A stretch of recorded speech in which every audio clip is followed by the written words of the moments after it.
Hello, everyone. It's an honor to be here. My name's Ivan. I'm a really big letter writing fan, and I'm This is actually the first letter I ever wrote as a kid. That's right. And I'm super obsessed with human connection, as I'll get into.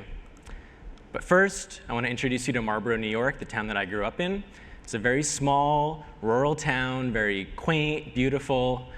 However, I had a difficult time growing up, and that's because I had hippie parents. And when you have hippie parents, you don't have things like video games and junk food and TV. And so I go to school and I want to connect with all the kids there, and I don't know what they're talking about. I was also the only Jewish kid in my school, and so growing up I got bullied, I was very lonely, and I desperately wanted to connect with other people, but it wasn't something that came to me very easily. And now as an adult, I like to think I've kind of figured that out. I can connect with people. But this fascination with connection has kind of stayed with me. So now I'd like to fast forward to 2011 when I got my dream job at this communications company in Amsterdam. And so I was really excited to fly across the world, move all my stuff, and get to connect with people in Europe and get to bike along the canals. However, I ended up spending a lot more time staring at a screen, working 7 days a week, and just really grinding. And I was also sending and receiving a lot of emails. I don't know if anyone can relate to that. But that was something that was really a burden on me, and I felt like rather than connecting with people, I was just doing all this emailing. Yeah, so I'm sure none of you can relate. And so I ended up making a very difficult decision to quit this job just 5 months later. I had to break the contract, and it was no longer a dream job for me. And so that was a difficult decision, wasn't sure what I was going to do next. But I knew I wanted whatever it was going to be to facilitate more connections. And so I had this brilliant idea where I was going to take people's emails and transform them into handwritten letters. And I said, I'll do that for free, handwritten letters in a digital world. I made a website, sent it out to some family and friends. Some people started reaching back out and submitting it. They would give a physical address. They could request a doodle, a lipstick kiss. Don't ask who did that. A flower petal, a spray of perfume. And I would handwrite that and send it to the recipient of their choosing, anywhere in the world for free. What's the worst that could happen?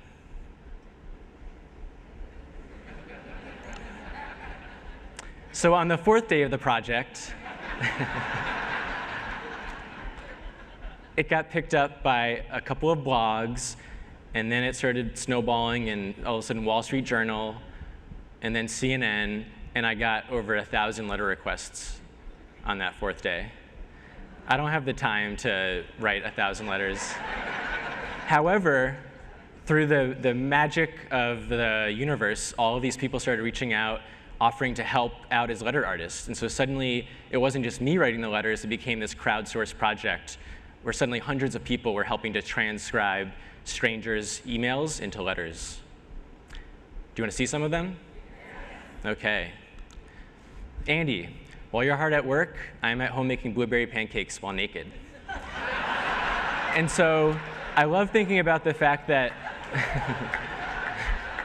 there's the letter artist here that's drawing this, and then there's the person that it's going to, and they don't know each other, right? And so it's very much this kind of benevolent act of generosity where you don't know where your letter is going to, you don't know who's requesting it. And people really got carried away with their creativity. I love the colors in this one. People were sending all sorts of letters in different languages, this is Czech, French, and Portuguese. We had letters of acceptance from Hogwarts, School of Witchcraft and Wizardry. And just imagine opening the mailbox and receiving this, assuming you're a child, or not. We had knit letters. We had marriage proposals. And again, there was just such a real variety and creativity and stunning works of art that people displayed. And you might be asking yourself, who the heck would volunteer for this and dedicate so much time? And actually, a lot of people. So we had everyone from middle American moms to middle school students in the Czech Republic. And my mom's a public school teacher, so it was really cool to know that there was an art class assignment. And so one of the volunteers, it's a little meta, but they wrote us a letter, and I just want to read a little bit from that about why they wanted to participate.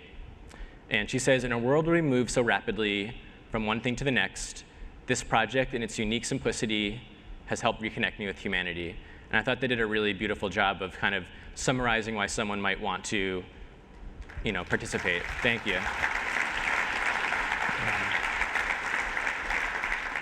So that was a month-long project in 2011, and then we continued it for 1 week every year for the next 6 years. And in that time, we had 2,000 volunteers that helped write out just under 30,000 letters sent all around the world. And the volunteers paid for all of the postage, turned into a book. It was a real honor to work on this project that kind of took on a life of its own. And what it taught me is that in our increasingly digital and distracted age, human connection is more important than ever.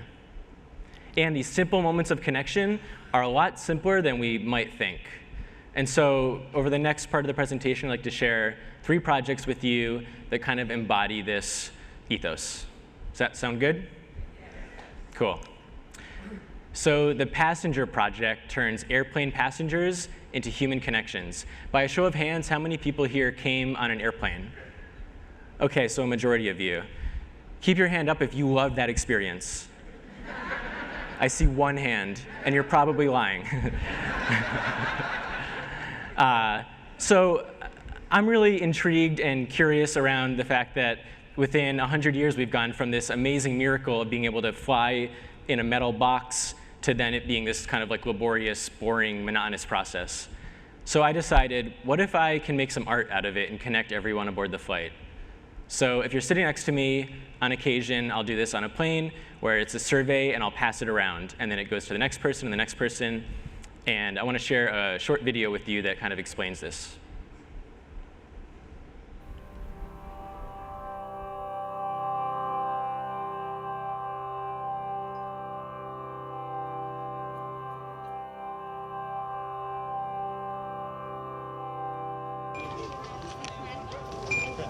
Okay. Hello. Hello. Love the chat stuff. Hi, how are you? Okay, how are you doing? Thanks. Hi, Doc, how are you? Good.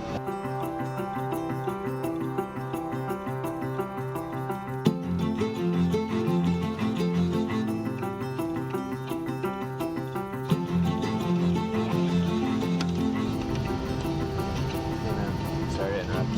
I do this passing a survey around. Yeah. You can just fill it out and pass it on. I do this thing when I fly, which is a survey that gets passed around the plane. And then I have these little works of art.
Thank you. So when you're flying back to wherever you came from, perhaps you might find this on the plane. If you're interested, you can download the free PDF and pass it around on your own. And so this project really reminds me that there are opportunities for connection even in the most unlikely of places. The next project I'd like to share with you is called Selfless Portraits, and it's strangers around the world drawing each other's Facebook profile photos.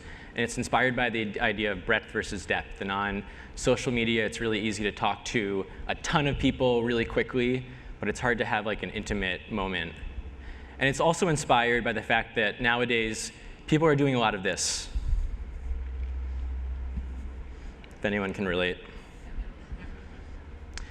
And so I was interested in facilitating people connecting, looking at each other's faces. So made a website where you could upload your Facebook profile photo and then receive a stranger's to draw. And so here are some of the portraits that came out of that. And so people had all sorts of mediums that they worked in, from collage to hand-cut stamp. And some people really spent time interpreting their subject.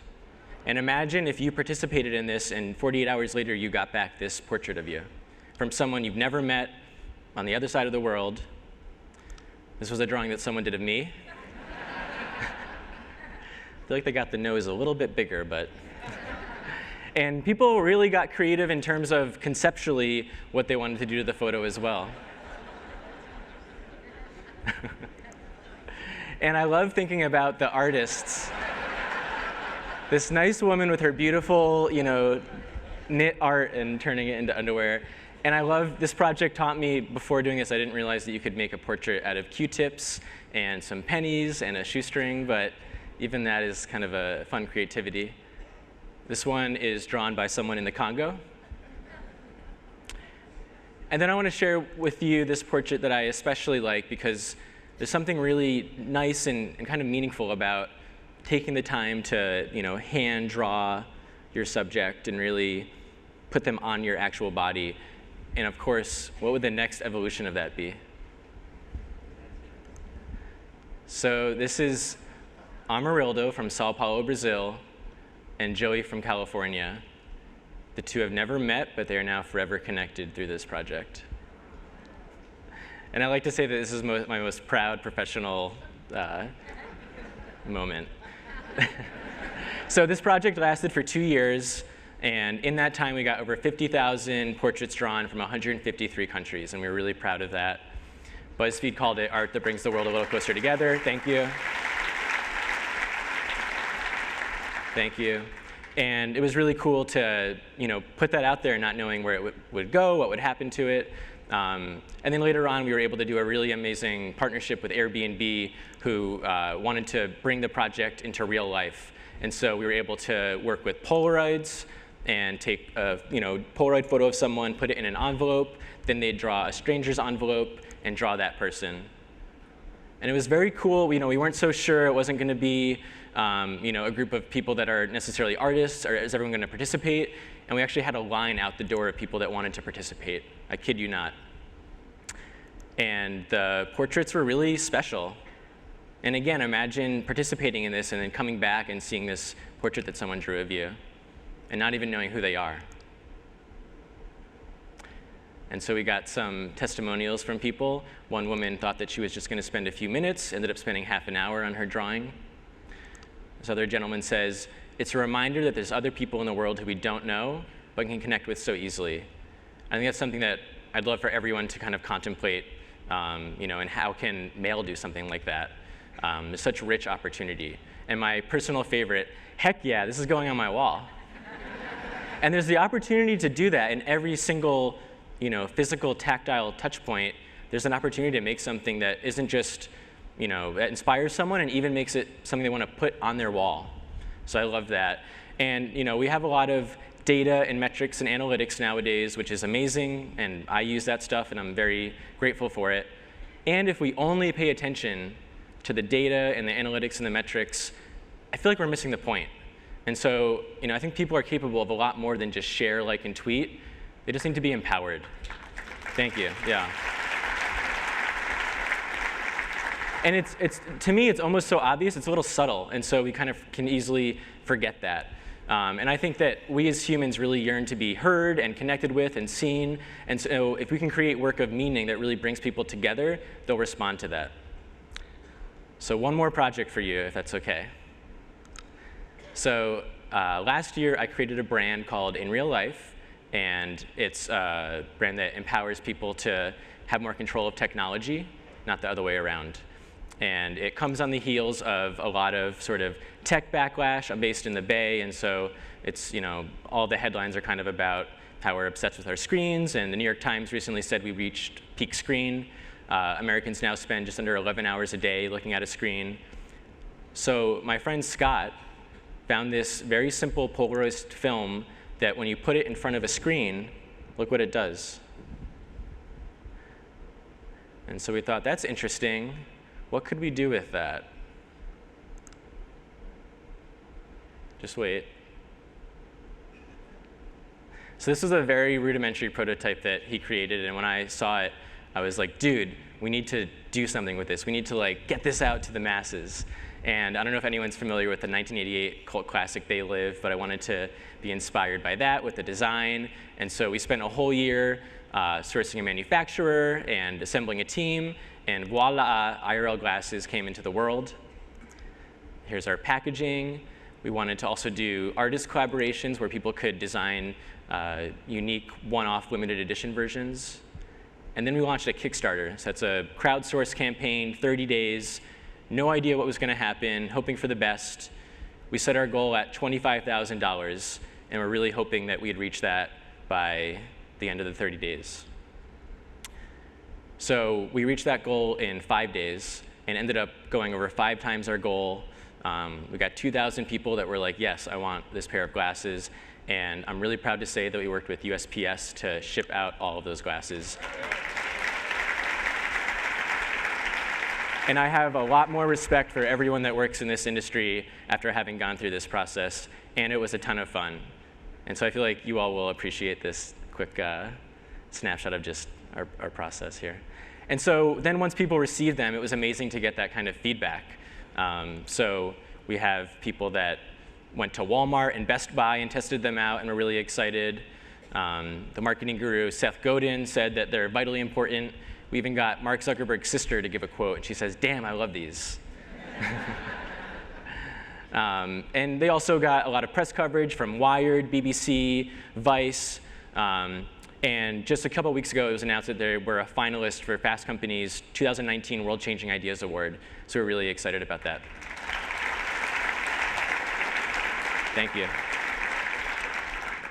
And so in kind of reflecting on the buzz that we were able to elicit, I often wonder, how did a simple product, and we, honest to goodness, had no idea if it was going to be successful, or if we were going to reach our kind of initial benchmark or not. Why is it that so many people, and in culture, everyone was so interested about this very kind of simple product? And I really am convinced that in our fast-paced world, we're still really gravitating, and there's so much value in the tangible. And so I hope that will land with you. And it's not just me saying this. This is really a trend now. And so we have things like digital detox retreats where people will go and leave all their tech at home. And even Apple and Android have now introduced screen time. So it's to help people manage their time. Things like yoga and meditation are more popular. And so in closing, I just want to invite the idea that as technology continues to evolve, as it will, and it's not a bad thing, even in this digital age, how can we reinforce the value of tangible, analog, and creative experiences? Because life isn't meant to just be lived in 2D. So thank you. I hope you'll keep in touch. And thank you again.